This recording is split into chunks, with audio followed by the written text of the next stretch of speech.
Welcome to One Chemistry. This is 365 Chemistry series. Daily one question for you. Here butane is given. You are reacting with one time sodamide and liquid ammonia, and another one you are reacting with palladium and barium sulfide. You have to find what will be the final product. The reaction is stereospecific reaction because the reason is you are having specifically defined product. With sodamide and liquid ammonia, you have trans product. With the palladium and barium sulfide, you have cis product, which is basically the Lindlar's catalyst. The reason for trans product is electron reduction.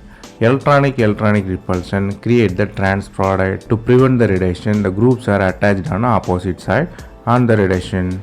But if you look at the palladium and barium sulfide, the alkene attached to the metal by single phase. It attached on one.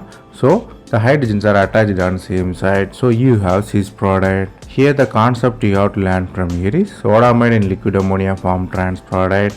Palladium and barium sulfate form cis product. And you have to remember the word Lindlar's catalyst, which is palladium and barium sulfate.